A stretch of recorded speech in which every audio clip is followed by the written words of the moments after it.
নমস্কার বন্ধুরা, আমি মৈত্রী আর্টন ব্লগে সকলকে স্বাগত জানাই। আজকে সকাল সকাল উঠে পড়েছি। সকাল ঠিক বলবো না, একটু বেলা হয়ে গেছে, রবিবার দিন ছিল। তো উঠেই এক কাপ চা খেয়ে দেখি টেবিলে গিয়ে দেখি কাকিমণি চাউমিন দিয়ে গেছে। আর ওদিকে সকাল থেকে মা কিন্তু মাংস, তারপরে হচ্ছে চাটনি, পাঁপড়, বিরিয়ানি সব প্রস্তুতি করছিল। আর তারপরে কিন্তু আমিও মাকে হেল্প করছিলাম।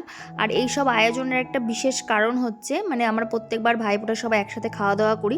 এবার কিছু বিশেষ কারণবশত আমরা সেটা করতে পারিনি, সেই জন্য এই দিনটাই সবাই মিলে একটু খাওয়া দাওয়া করছিলাম। মানে আমি, কাকিরা সবাই মিলে একটু খাওয়া দাওয়া করবো, সেই কারণে কিন্তু আমরা বিরিয়ানি, চাটনি, পাঁপড়, মাংস এসব বানিয়ে নিচ্ছিলাম।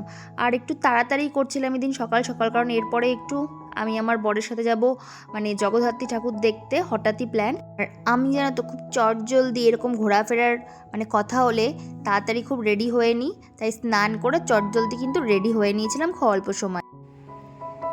খুব অল্প সময়ের মধ্যে রেডি হলাম, স্নান টান করে নিয়ে, মানে হঠাৎই তো প্ল্যান। তো সকাল থেকে এগুলো একটু মার সাথে সাথে করেছিলাম, তো করে টোরে নিয়ে তারপরে হঠাৎই প্ল্যান হয়ে তাই তাড়াতাড়ি করে স্নান করে রেডি হয়ে নিলাম। এই যে এনাকে দেখতে পাচ্ছ, এনার নাম হচ্ছে চামেলি, মানে আমাদের বাড়ি থেকে নামকরণ করা হয়েছে। উনি কিন্তু এবার 7টা বাচ্চা দিয়েছে, দেখো বাচ্চাগুলো কি সুন্দর। তো উনি কিন্তু আমাদের বাড়িতেই থাকে, তাই উনিও এসেছিল আমার সাজগোজ দেখতে। এই যে দেখো আমাকে দেখছে কি সুন্দর। এরপর দেখো আমি আর আমার বর মিলে কিন্তু বাইকে করে বেরিয়ে পড়েছিলাম। আর এই মাস্ক হচ্ছে আমার নিত্যদিনের সঙ্গী, মানে এত হাওয়া আর এত ধুলোবালি, যার কারণে মাস্ক আমি কিন্তু এখনও পরি। তো সেই মতো হেলমেট আর মাস্ক পরে নিয়ে কিন্তু যাচ্ছিলাম কৃষ্ণনগরের পথে। আর সেদিন ওয়েদারটা এত সুন্দর ছিল, খুব ভালো লাগছিল। আর এদিকে দেখো আমরা একটু পেট্রোল পাম্পে তেল ভরলাম হবিবপুর থেকে। পাম্পের কিন্তু তেলটা শুনেছি ভালো, সেই কারণে কিন্তু আমরা যখন এই দিক থেকে যাই এই পাম্প থেকেই তেল ভরাই। আর এরপরে দেখো মাস্ক খুলে নিয়ে দুজনে মিলে একটু ফটো তুলে নিচ্ছিলাম। আর সেদিন ওয়েদারটা এত দারুণ ছিল না, ভীষণ ভালো লাগছিল। মানে রোদ ছিল কিন্তু অতটা কিন্তু মানে ঠান্ডা ঠান্ডা পড়ছে, তখন খুব একটা গরমও না, বেশ সুন্দর লাগছিল যেতে। আর এই যে শান্তিপুরের এই ফ্লাইওভারটা দিয়ে যেতে আমার যে কী ভীষণ ভালো লাগে। তো শান্তিপুর দেখছো ক্রস করে অলরেডি কিন্তু আমরা অনেকটাই চলে এসেছি।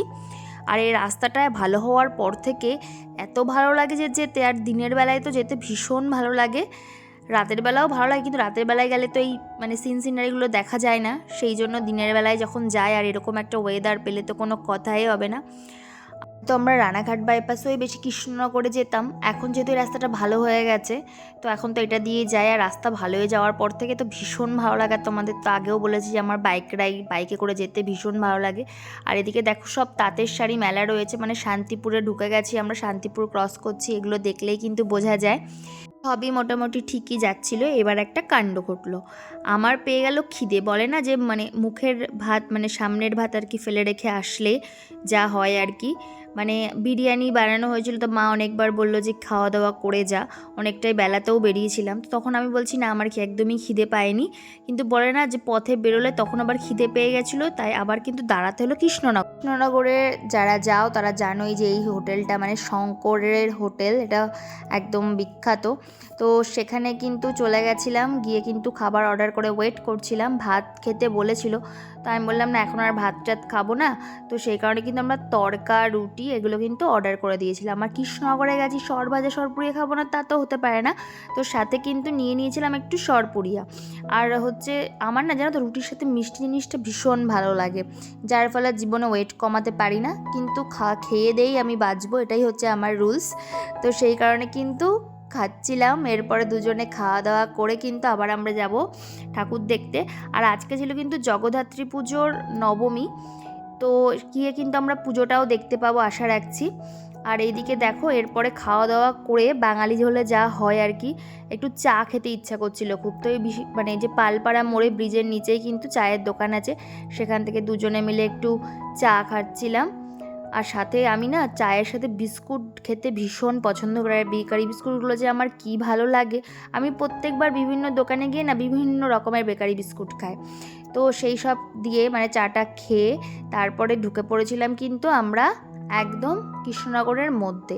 আর আমার জানো তো জগদ্ধাত্রী পুজো কৃষ্ণনগরটা হেভি সুন্দর লাগে, কারণ আমি একটু ঐতিহ্যবাহী পুজো দেখতে বেশি পছন্দ করি। আর নেতাজির ঘোড়াটা এরকম অবস্থা, দেখেছো? কেন?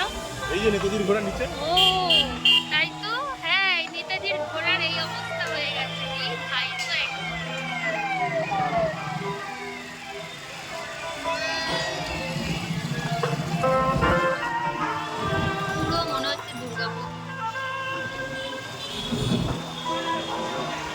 দুর্গাপুজো ফিলিংস লাগছে।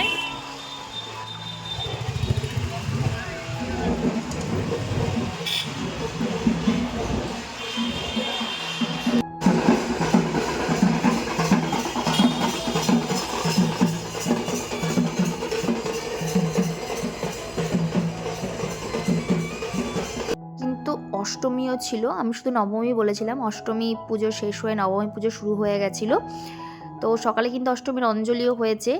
আর এইটা দেখো ছিল জর্জকোট পাড়া বারোয়ারির পুজো। আর তোমরা দেখেই বলো কে বলবে যে দুর্গাপুজো শেষ হয়ে গেছে। মানে কি সুন্দর করে মেয়েরা যে শাড়ি পরেছে অষ্টমীর অঞ্জলি দেওয়ার জন্য, মানে আমার তো ভীষণ ভালো লাগছে। আর কৃষ্ণনগরে তো জগদ্ধাত্রী পুজোর জন্য বিখ্যাত, তো এখানে এরকমটা হওয়াই স্বাভাবিক। তো আমি কিন্তু সেই দুর্গাপুজোর দিনগুলোতেই আবার ফিরে যাচ্ছিলাম। মানে আমার কাছে এখানে গিয়ে মনেই হয়নি যে উৎসব এখনও শেষ হয়ে যায়। এই জন্যেই কিন্তু বলে যে বাঙালির 12 মাসে 13 পার্বণ। আর এইখানকার পুজোর থিম ছিল দেখো পুরো মানে স্বদেশ প্রেমীদেরকে নিয়ে, তো ভীষণ ভালো। আর গিয়ে যখন ঠাকুরটা দেখলাম এত অপরূপ সুন্দর, তোমরা নিজেরাই দেখে বলো যে ঠাকুরটা সুন্দর কি না। আর শাড়িটা তো আমার ভীষণ ভালো লেগেছে, ঠাকুরের শাড়িটা। এরকম একটা শাড়ি কিন্তু দুর্গাপুজোতে আমি রানাঘাটে মাকে পরাতে দেখেছিলাম, সেখানে মায়ের সাজটা একটু অন্যরকম ছিল আর এখানে সাজটা অন্যরকম। তো ভীষণ সুন্দর লাগে, চারিদিকে ফুচকা স্টল, মানুষের ঢল, মানে এত সুন্দর। আর এখানে দেখো এই যে একটা ক্লক টাওয়ার রয়েছে। তো এরপরে আমরা চলে যাচ্ছিলাম বুড়িমার পুজো দেখতে। যেতে গিয়েই দেখো কি সুন্দর একটা জিনিস দেখলাম।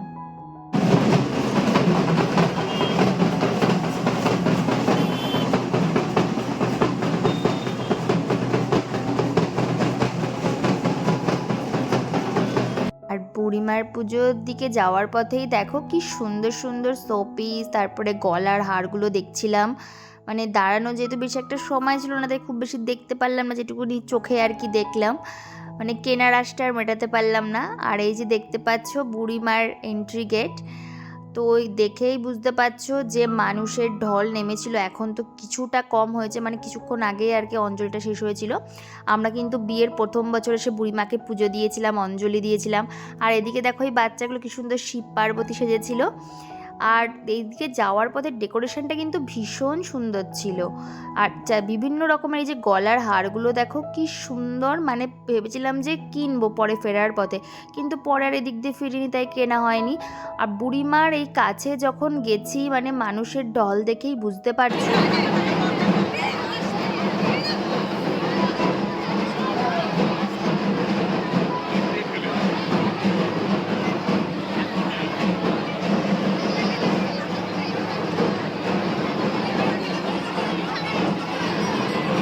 এরকম দেখেই বোঝা যায় যে মায়ের প্রতি কী বিশ্বাস মানুষের।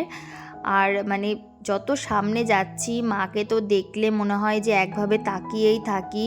আর মায়ের এই অপরূপ সৌন্দর্য মানে মনকে যেন একদম কেড়ে নেয়। মানুষের ঢল দেখেই বুঝতে পারছো যে মানুষ এই মাকে কতটা মানে। আর দেখো এই যে মায়ের ভক্তিটা যার যার একদম নিজস্ব ব্যাপার।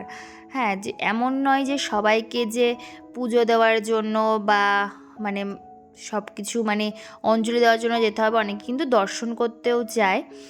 তো দেখো ওখানে কিন্তু পুলিশ এত মানুষের ভিড়ে মানে হিমশিম খেয়ে যাচ্ছিলো আর কি ম্যানেজমেন্ট করতে। আর তার মধ্যে কিন্তু ঢাকিরা ঢাক বাজাচ্ছিল খুব সুন্দর করে। আর ভেবেছিলাম যে একটু মায়ের ভোগের প্রসাদ নিতে যাব, কিন্তু ওদিকটায় এত ভিড় আর যেতে পারলাম না। এরপরে চলে গেছিলাম যেখানে তোমরা প্রথমে ঢোকার সময় দেখেছিলে যে মানে ওই ঢাক বাজছিল, তো সেই প্যান্ডেলটাই কিন্তু চলে গেছিলাম ওখানে। তখন কিন্তু নবমীর পুজো চলছিল। তো পুজো তো দেখতে আমার ভীষণ ভালো লাগে, এরকম তো পুজোগুলো আমার ভীষণ মন কেড়ে নেয়। মাকেও দেখতে কিন্তু খুব সুন্দর ছিল, ভীষণ মায়ের কাছে কিন্তু বলি হয়, যারা আর কি মানত করে তারা এসে বলি দেয়। তো কিছুক্ষণ আগেই হয়েছিল, তো সেই জায়গাটায় কিন্তু দর্শন করছিলাম আর সাথে পুজোও হচ্ছে।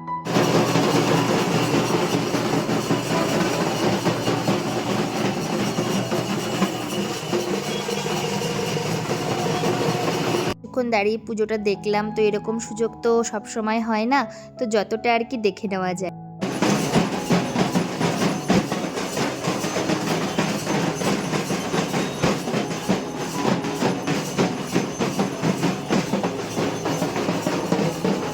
পর কিন্তু এখানে পুজো দেখে আমরা চলে যাচ্ছিলাম চকের পাড়ার পুজোগুলো দেখবো বলে। আর চারিদিকে দেখতেই পাচ্ছ যে দিনের বেলায় মানুষের এত ভিড়ভাট্টা, তো রাতের বেলায় কিনা পরিস্থিতি হয়। আর চারিদিকে তো পুলিশের ছড়াছড়ি, মানে এত ভিড়, আর পরপর পরপর পুজো। আর ঠাকুরগুলোকে না এত সুন্দর করে সাজানো থাকে। আর এখানে কিন্তু প্রত্যেকটা তবে ঠাকুরের দেখছিলাম যে প্রচুর সোনার গয়না কিন্তু পরানো। আর জানো তো চারিদিকে রাস্তাঘাটে কিন্তু এত জ্যাম লেগে গেছিলো যে যেতেও কিন্তু প্রবলেম হচ্ছিল। আর আমার দিনের বেলা যাওয়ার আরেকটা কারণ হচ্ছে গাড়ি কিন্তু নো এন্ট্রি হয়ে যায়, শুধু বাইকে যেতে পারে, সেই কারণে আমরা বাইক নিয়ে গেছিলাম আর দিনের বেলায় গেছিলাম। আর এরপরে গেছিলাম রাজবাড়ির পুজো দেখতে। তো রাজবাড়ির একটা ঐতিহ্যবাহী পুজো, এবার আর মানে দুর্গাপুজোর সময় রাজবাড়িতে যেতে পারিনি, তো জগদ্ধাত্রী পুজোর সময় গেলাম। আর জানো তো এই রাজবাড়ির সামনে না খুব সুন্দর ফুচকা পাওয়া যায়, যেটা কিন্তু আমি গেলে মাস্ট খাবোই। তো ফেরার পথে তো খাবোই সেই ফুচকা। চলো একটু তোমাদের ভেতরটা দেখিয়ে নিয়ে আসি। ভেতরটা তো একই রকম থাকে, কিন্তু দেখতে যেন বরাবর যেন অন্য রকমই লাগে, মনে হয় যে সবসময় মনে হয় যে নতুন করে যেন দেখছি রাজবাড়িকে। আর এই যে ঝাড়বাতি আর আলোগুলো, ফ্যানগুলো এত সুন্দর দেখতে লাগে। আর এবারের কিন্তু গিয়ে দেখলাম যে জগদ্ধাত্রী ঠাকুরটা একটু অন্যরকম করেছিল, মানে কালারটাও একটু অন্যরকম, থিমটাও একটু অন্যরকমই ছিল। তো ওই সময় কিন্তু পুরোহিত মশাই টিপ পরিয়ে দিচ্ছিলেন আর কিন্তু আশীর্বাদের ফুলও দিচ্ছিলেন। তো খুব ভালো সময় গেছিলাম, তো দুটো জিনিসই কিন্তু পেয়ে গেলাম। আমাদের রাজবাড়ি ঘোরা হয়ে গেল, আশীর্বাদের টিপ আর ফুলও পেয়ে গেছি। রাজবাড়ির অন্দরমহলে যেখানে পুজো হয় তার পাশেই কিন্তু রাজার ব্যবহৃত বিভিন্ন পুরনো জিনিসগুলোকে মানে সাজিয়ে রাখা হয় মানুষজনের দেখার জন্য। তো সেই জিনিসগুলো কিন্তু দেখতে ভীষণ ভালো লাগে। এই যে দেখতে পাচ্ছ টেলিফোন, তারপরে তখনের ব্যবহৃত বিভিন্ন জিনিসপত্র।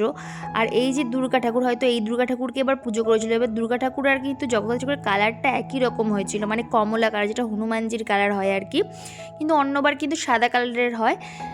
তো এরপরে দেখো ঠাকুর দেখে আমরা কিন্তু বাইরে এসে, আগেই তো বলেছিলাম যে ফুচকা খাবো, এখানের ফুচকা কিন্তু আমার ভীষণ ভালো লাগে। তোমরা যখনই মানে জগদ্ধাত্রী ঠাকুরের দেখতে যাও বা দুর্গাপুজো দেখতে যাও, তোমরা কিন্তু অবশ্যই এই বাইরের ফুচকাটা ট্রাই করতে পারো, ভীষণ সুন্দর খেতে, অন্যরকম, ভীষণ ভালো লাগে। আর 10 টাকায় 4টে, ওই 4টে খেলে কিন্তু মন একদম তৃপ্ত হয়ে যাবে। আর এরপরে চলে গেছিলাম, তোমাদের আগেই বসে চকের পাড়ার পুজো দেখতে যাবো। রাজবাড়ির পুজো দেখে চলে এসেছিলাম কিন্তু চকের পাড়ার পুজো দেখতে। আর প্রথমে ঢুকেই দেখতে পেলাম এত সুন্দর মানে সজ্জিত একটা মণ্ডপ, চারিদিকে ভীষণ সুন্দর লাগছিল দেখতে। আর মায়ের রূপ যখন দেখা হয় তখন তো সেই সৌন্দর্য আরও দ্বিগুণ হয়ে যায়। এই মায়ের নাম ছিল কিন্তু আদিমা। আর এই চকের পাড়ার পুজো দেখা শুরু করেছিলাম এই আদিমাকে দিয়ে। আর এইখানকার একটা বিশেষত্ব কি জানো তো, ঠাকুরকে তো প্রচুর সোনা গয়না পরায়, সাথে সাথে প্রত্যেকটা পুজো কিন্তু মন্দিরে হয়। আর এই পাশের যে মানে থিমটা দেখতে পাচ্ছ, এটা কিন্তু আলাদা করে করা হয়, কিন্তু ঠাকুর পুজোটা কিন্তু সম্পূর্ণ মন্দিরের ভেতর করে হয়। এই যে দেখতে পাচ্ছ লেখা আছে আদিমা চকের পাড়া। আর প্রত্যেকটা ঠাকুরকে কিন্তু প্রচুর সোনা গয়না পরানো হয়, মানে আদিকাল থেকে কিন্তু এই প্রথাটাই চলে আসছে। আর এরপরে এই ঠাকুর দেখার পরে যেখানে চলে গেছিলাম সেটা ছিল হচ্ছে বড় মার পুজো। আমি তো প্রথমে জানতাম যে নৈহাটিতেই শুধু বড় মা হয়, কিন্তু এখানে গিয়ে তো দেখি যে না, এখানেও কিন্তু বড় মা আছে। এই যে দেখতে পাচ্ছ বড় মাকে, এই বড় মার কালারটাও কিন্তু অনেকটা অন্যরকম, মানে সেই কৃষ্ণনগরের রাজবাড়িতে যে ঠাকুরের কালার সেই রকম। তো বড় মাকে দেখে এরপরে চলে গেছিলাম হৈমন্তী মাতাকে দেখতে। তো এই হৈমন্তী মাতাটা কিন্তু দেখতে খুবই সুন্দর ছিল। আর এনার কিন্তু পেছনের যে থিমের কালারটা একটু নীল কালারের ছিল, কিন্তু ঠাকুরগুলো দেখতে সবই একই ধরনের। আর প্রচুর সোনা গয়না পরায় এত সুন্দর করে সাজায়। এরপরে চলে গেছিলাম একটা মাঠে থিমের পুজো দেখতে, কিন্তু এটাও কিন্তু ছিল একটা মন্দির। তো একে বলা হয় হচ্ছে রেনবো মা। তো এই রেনবো মাকেও কিন্তু খুব সুন্দর দেখতে। তো এরকম এক এক করে সব ঠাকুর দেখার পরে আমরা যেখানে চলে এসেছিলাম, এটা ছিল কৃষ্ণনগরের এক ঐতিহ্যবাহী মায়ের মন্দির। এই মাকে কিন্তু কৃষ্ণনগরবাসী প্রচুর মানে। আর চারিদিকটা একটু ঘুরে ফিরে দেখেও নিচ্ছিলাম। কিছুটা সময় কিন্তু এই মন্দিরে গিয়ে বসলাম। সত্যি মন্দিরে গিয়ে বসে মনটা এত শান্তি লাগলো, কি বলবো তোমাদের। মানে আমাদের তো মনটা সবসময় চঞ্চল থাকে বিভিন্ন কারণবশত, এই মন্দিরগুলোতে গেলে না মনটাকে যেন একটু শান্তি খুঁজে পায়। আর এই যে দেখতে পাচ্ছ মায়ের কি অপরূপ সৌন্দর্য, মানে আমি তো কিছুক্ষণ শুধু মাকে দেখেই গেলাম। আর এই মায়ের নাম ছিল হচ্ছে আনন্দময়ী মা। তো এই মাকে দেখার পরে আমরা বাড়ি ফেরার পথে কিন্তু এই মাকেও দর্শন করেছিলাম। তো এই মায়ের নামটা আমার খুব বিশেষ একটা মনে নেই, তাই তোমাদের বলতে পারলাম না। এরপরে কিন্তু আর একটা ঠাকুরও দেখেছিলাম। তো প্রত্যেকটা ঠাকুরই কিন্তু যদিও একই রকম দেখতে, কিন্তু মানে কোন ঠাকুরকে ছেড়ে যে কোন ঠাকুরকে দেখবো সত্যিই বুঝে উঠতে পারছিলাম না। মায়ের এই রূপ যে এত সুন্দর হয়, মানে কৃষ্ণনগরের এই পুজোটায় গেলেই সত্যিই বোঝা যায়। হ্যাঁ, থিমের পুজো তো অবশ্যই সুন্দর হয়, কিন্তু এরকম ঐতিহ্যবাহী পুজোর কিন্তু একটা আলাদাই কিন্তু সৌন্দর্য। তোমরা কি বলো বন্ধুরা? আমার তো ভীষণ ভাল লাগে, তাই কিন্তু বারবার ছুটে যায় কিন্তু এই কৃষ্ণনগরের জগদ্ধাত্রী পুজো দেখতে। তো আমার মানে আমি কিন্তু চন্দননগরে কোনো দিন যাইনি। হ্যাঁ, অবশ্যই চন্দননগরের পুজো খুবই সুন্দর হয়, কিন্তু আমার কেন জানি না এই কৃষ্ণনগরের পুজোটাই বারবার মনে টানে। কিন্তু অবশ্যই ইচ্ছা থাকলো যে কোনো একবার হয়তো চন্দননগরের পুজো দেখতে যাব। তো এই যে ফেরার পথে দেখো এই ঢাকিরা কিন্তু নিজেদেরকে প্রস্তুত করছিল, এরপরে কিন্তু ওরা পারফর্ম করবে। তো যেহেতু সন্ধ্যা সন্ধ্যা হয়ে যাচ্ছিল, এরপরে তো গাড়ি ঘোড়ায় মানে নো এন্ট্রি হয়ে যাবে, অলরেডি হওয়া শুরুও করে দিয়েছিল, সেই কারণে কিন্তু আমরা বেরিয়ে যাচ্ছিলাম বাইরের দিকে, তাই বেশিক্ষণ আর দাঁড়ালাম না। তো ফেরার তাড়া ছিল আর কি। ফেরা বলতে মানে এই যে জ্যামগুলোর থেকে, মানে পুজোর জায়গাটা থেকে ফেরার তাড়া যতটা মানে রাস্তা দিয়ে হয় আর কি, ঠাকুরগুলোকে দেখে নিচ্ছিলাম। এরপরে কিন্তু যে আস্তে আস্তে মানে এতটাই যেহেতু টায়ার্ড হয়ে গেছিলাম, তো একটু এনার্জি নেওয়ার জন্য আইসক্রিম তো খেয়ে নিতেই হতো, আর একটু গরমও লাগছিল। আর আইসক্রিম তো আমার ফেভারিট জিনিস, এই সব জিনিসগুলোর জন্য কিন্তু নিজেকে আর জীবনেও ঠিক করতে পারলাম না। আর এরপরে দেখো যখন বাড়ি ফিরছিলাম তখন কিন্তু সন্ধ্যা সন্ধ্যা নামছে, আকাশটা কি সুন্দর লাগছে না, মনে হচ্ছে কোনো একটা সিনেমেটিক ওয়ে দিয়ে আমরা যেন যাচ্ছি। ভীষণ ভালো লাগছিল আকাশটাকে দেখতে। এরপরে কিন্তু আস্তে আস্তে নেমে গেছিলো সন্ধ্যা, আর সন্ধ্যায় কিন্তু রাস্তার সৌন্দর্যটা একটা অন্যরকম মানে রূপ নেয়, আলো জ্বলে চারিদিকে, আর ভীষণ সুন্দর লাগে। তো আজকের ব্লগটা এখানেই শেষ করছি, খুব তাড়াতাড়ি চলে আসছি পরের ব্লগ নিয়ে। বাই।